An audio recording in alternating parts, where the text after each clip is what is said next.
YouTube ہے نا بہترین, جو یوٹیوب کی ارننگ کے جو حرام ہونے کے لوگ کہتے ہیں نا حرام ہے, اس کو تو میں کئی دفعہ دلائل دے چکا ہوں. لوگ کہتے ہیں احتیاط والے پہلو پر عمل کریں اگر حلال حرام میں بہتر. بھائی احتیاط والے پہلو پر اگر آپ عمل کر رہے ہو تو دوسری احتیاط چھوٹ رہی ہے. اب یہ جو یوٹیوب ہے, سوشل میڈیا ہے, یہ ریمیڈنس لانے کا ایک بہت بڑا ذریعہ ہے. اگر آپ اسی کو حرام قرار دے دیا, ایک تو خالص حرام ہے, وہ تو کبھی بھی حلال نہیں ہو سکتا, لیکن اگر گنجائش کا پہلو نکل رہا ہے تو لوگوں کو دینا چاہیے. اس لیے کہ ریمیڈنس جتنا زیادہ ملک میں ابھی آئے گا وہ یوٹیوب فیس بک کے ذریعے آئے گا.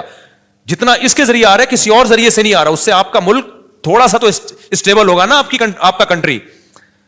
اس پہ لوگ ہمیں کہتے ہیں اصل میں اپنے چینل ہے نا اس لیے یوٹیوب کی ارننگ حلال ہے. جب ہمارا چینل نہیں تھا تب ہم نے یوٹیوب کی ارننگ کو حلال ہونے کا فتویٰ دیا تھا 2014 میں. اس وقت تو ہمیں پتہ ہی نہیں تھا یوٹیوب چینل ہوتا کیا ہے, پتہ تو اب بھی نہیں ہے کیونکہ ابھی بھی ہمارا چینل کسی اور نے بنایا ہے. لیکن اس وقت تو پتہ ہی نہیں تھا کہ اس میں کوئی سورس آف انکم بھی ہے, کچھ بھی نہیں پتا تھا اس بارے میں. تو اس وقت ہم نے جائز ہونے کا فتویٰ اسی وجہ سے دیا تھا کہ بھائی اس میں دونوں پہلو نکل رہے ہیں, لیکن جائز ہونے والے پہلو کو ترجیح دی جائے گی, کیونکہ اصل جو یوٹیوب سے آپ کو ارننگ ملتی ہے وہ پروڈکٹ کو پروموٹ کرنے کی ملتی ہے. اس میں جو لڑکیاں آ رہی ہیں وہ ایک اضافی چیز ہے.